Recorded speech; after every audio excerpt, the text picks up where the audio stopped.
My name is Paula Reid, and I know we've been talking about small quilts, but I'm known for machine quilting large quilts. I've quilted over 1,500 quilts on domestic machines, and of those quilts, half of them have been queen size, a quarter have been king, a quarter have been everything smaller. So the biggest quilt that I've ever done on a domestic machine, like the one that's sitting in front of me, was 112 by 128 inches.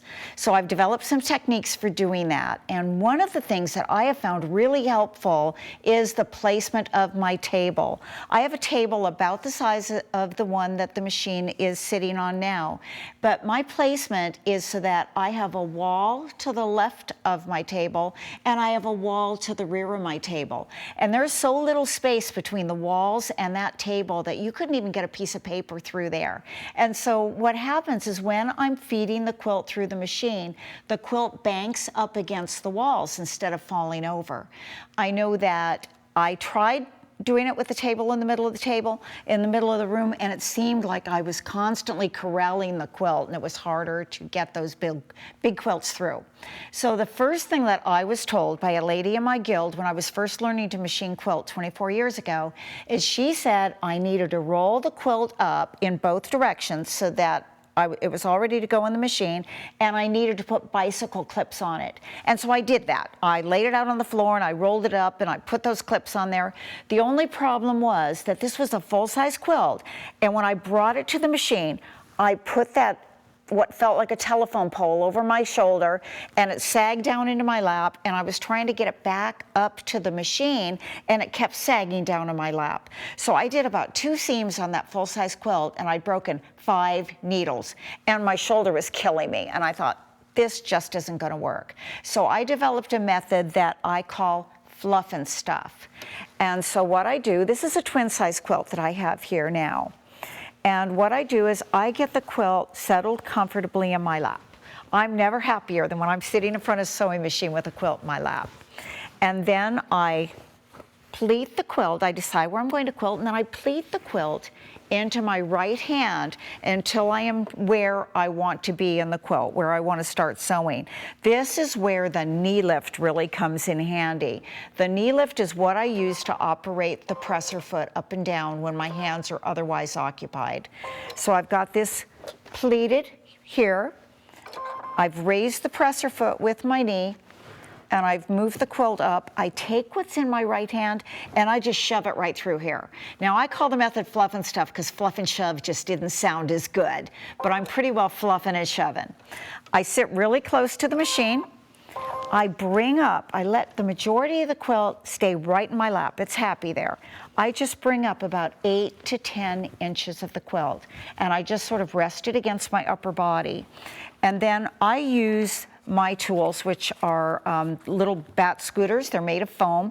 I use them to help me steer the quilt through the machine, but you could use gloves, you could use anything you need to get the traction that you want. So once I have that 8 to 10 inches pulled up, I quilt for 4 or 5 inches. I'm only sewing for about 4 or 5 inches before I'll feel a little tug. When you feel that tug, it's because your quilt is caught somewhere. So as soon as you feel that little tug, you stop. You stop, you pull up another few inches of quilt. Then you sew until you feel that tug. Then you stop and you pull up another few inches of quilt. And I will do that about 3 times, and then it's time to stuff, to move everything through again. That way you're keeping the surface even. So when I'm doing this, I'm not going to say it's fast because you do need to stop and fluff, but when you're doing this, it's going to flow through evenly, and you're going to be able to work those big quilts through the machine.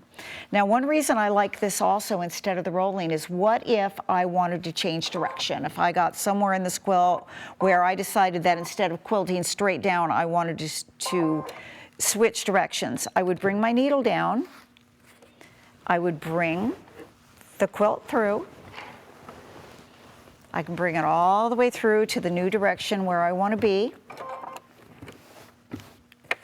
Then I needle up, and I'm ready to go again in my new direction. I'm going to fluff, stuff. Then when I get to the end of the line that I'm quilting, I would go ahead and secure it off. Then I would go back to where I was, and I would do my next line of quilting. So I usually do half the quilt all in one direction. And I think it's easier to start in the middle and do those long lines and ease out so that your last ones are done. So you do this one and then you'd ease out a little bit and then do the next one top to bottom. I like to keep only half the quilt under the machine because then it's easier. You don't have quite as much stuffed in here. Then when I get half of it done, I rotate it all the way around and I do the other half. And that has worked out really, really well for me. What if, however, now we're all quilters. I'm a quilter, so I'm going to magically pretend, because I have a good imagination, that this is a free motion foot. We're just going to pretend for a few minutes.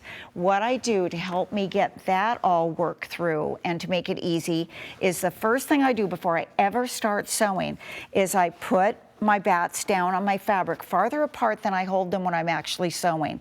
I raise my elbows a little bit and I make a big circle with the quilt. The reason that I do this is I can find out before I ever start sewing whether it's caught on the edges of my tray somewhere. There's nothing worse than getting a couple of inches into an intricate pattern and then you're caught somewhere and you have to stop and free it up. It kind of breaks your concentration.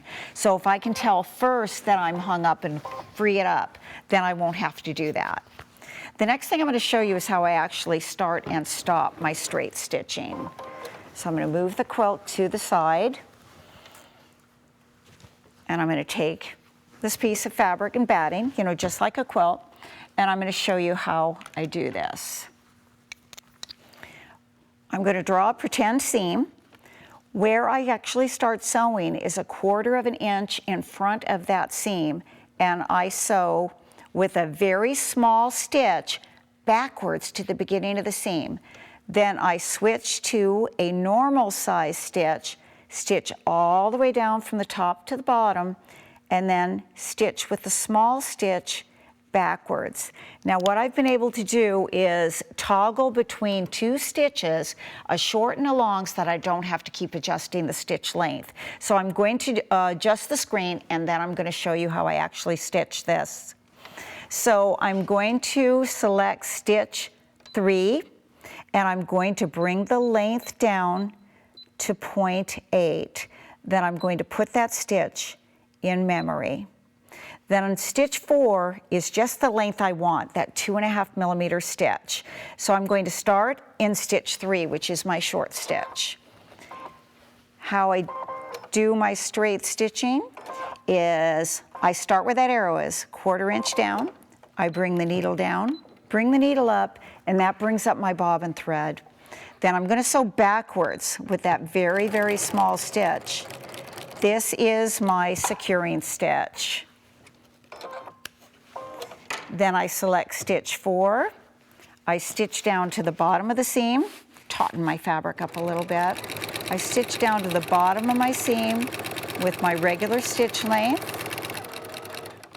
When I get there, I'm going to select stitch 3, and then I'm going to go backwards. And that's my securing stitch. I bring my needle up, move it away, and then clip on both sides, front and back. And usually I'm clipping blind on the back, so I'm real careful about how I do that. And you will get a nice, clean start and stop that way. So it's easy to do. You just need to work the quilt through a few inches at a time, securing your stitches at both ends.